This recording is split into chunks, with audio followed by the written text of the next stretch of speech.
चलिए शुरुआत बुलेटिन के अहम खबरों के साथ करेंगे। विमान दुर्घटना में महाराष्ट्र के उप मुख्यमंत्री अजीत पवार का आज दुखद निधन हो गया। इस दुर्घटना में विमान में सवार सभी 5 लोगों की दुखद मौत हुई। दुर्घटना के जांच के आदेश दे दिए गए। पीएम मोदी ने इसे जन नेता को खोने वाला सदमा बताया। वहीं पश्चिम बंगाल की मुख्यमंत्री ममता बनर्जी के बयान ने इस दुर्घटना पर नई बहस छेड़ दी है। नहीं रहे महाराष्ट्र के उप मुख्यमंत्री अजीत पवार का आज दुखद निधन हो गया है। विमान हादसे में अजीत पवार और उनके साथी कुल 5 लोगों की मौत हो गई है। इस हादसे की उच्च स्तरीय जांच के आदेश दिए गए हैं। महाराष्ट्र के उप मुख्यमंत्री और एनसीपी नेता अजीत पवार का आज सुबह बारामती में एक विमान दुर्घटना में दुखद निधन हो गया। यह हादसा मुंबई से बारामती जा रहे चार्टर्ड प्लेन की लैंडिंग के दौरान हुआ, जिसमें अजीत पवार समेत विमान में सवार सभी 5 लोगों की दुखद मौत हो गई। इस विमान हादसे की सीसीटीवी फुटेज भी सामने आई है। सुबह करीब 8:45 पर बारामती में लैंडिंग के दूसरे प्रयास के दौरान ये विमान क्रैश हो गया और आग की लपटों में घिर गया और लगभग पूरी तरीके से नष्ट हो गया। इस विमान में अजीत पवार के अलावा 2 पायलट, एक अटेंडेंट और उनका निजी सुरक्षा अधिकारी सवार था। डीजीसीए और एयरक्राफ्ट एक्सीडेंट इन्वेस्टिगेशन ब्यूरो ने हादसे की जांच शुरू कर दी है। वहीं महाराष्ट्र सरकार ने इस घटना पर 3 दिन का राजकीय शोक घोषित किया है।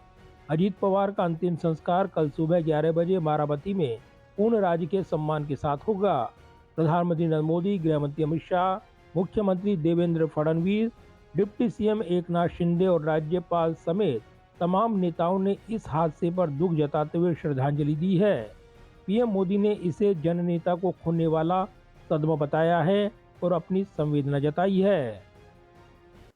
आज सुबह ही महाराष्ट्र में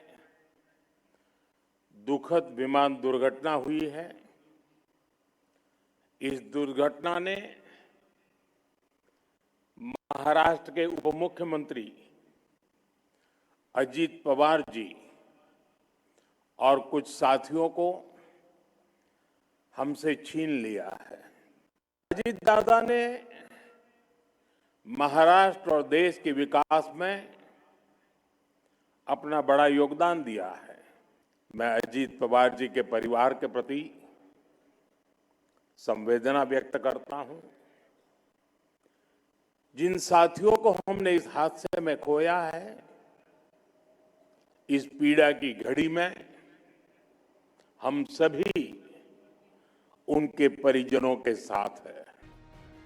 इस हादसे पर देश भर से शोक संवेदनाएं आ रही हैं। योगी आदित्यनाथ, अखिलेश यादव, मायावती, राहुल गांधी, मल्लिकार्जुन खड़गे समेत तमाम नेताओं ने इस घटना पर गहरा दुख जताया है। लेकिन इस दुख के बीच एक नई बहस भी शुरू हो गई है। पश्चिम बंगाल की मुख्यमंत्री ममता बनर्जी ने इस हादसे पर सवाल उठाए हैं। ममता बनर्जी ने कहा है कि अजीत पवार के अचानक निधन से वे स्तब्ध हैं और इसकी उचित जांच बेहद जरूरी है।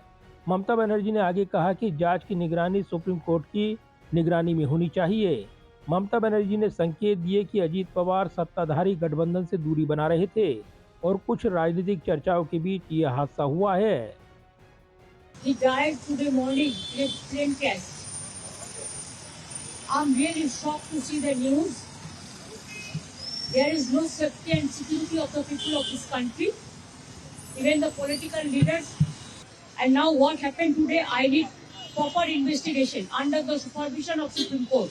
Only we have the trust on Supreme Court, no other agency. All the agencies are being totally purchased. And really it's a great loss for the country. Maybe he's from the opposition. Now he's from the opposition.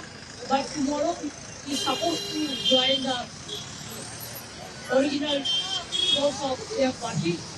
My condolences to the family, Maharashtrian people, and also my condolence to the Sharad Pawar ji. Mamata Banerjee के इस बयान ने राजनीतिक गलियारों में हलचल मचा दी है।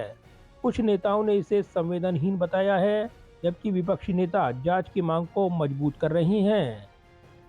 ये बड़ी दुखद घटना है और अजीत पवार एक अभी उनका जो देहांत हुआ, मैं समझूंगा कि प्रीमैच्योर डेथ है और इससे जो काम करने वाला व्यक्ति था उसको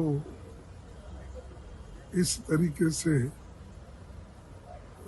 उसका अंत होना, ये हम सभी को आघात कर दिया है और उनके फैमिली मेंबर्स को भी बड़ा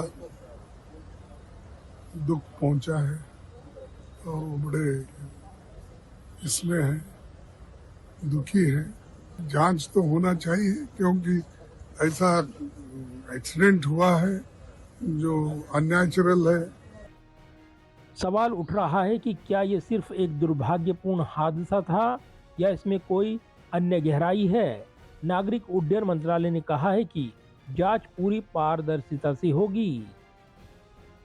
जाहिर है महाराष्ट्र की राजनीति के अहम किरदार अजीत पवार का यूं असमय जाना सबको खल रहा है। अजीत पवार के निधन के बाद विमान दुर्घटना की उच्च स्तरीय जांच के आदेश दिए गए हैं। हालांकि जांच को लेकर जिस तरीके से विरोधी खेमे की ओर से सवाल उठे हैं, ममता बनर्जी का बयान सामने आया है, उसने एक नई बहस छेड़ दी है। कैमरामैन विदर्भ के साथ प्रदीप कुमार, टोटल न्यूज, दिल्ली।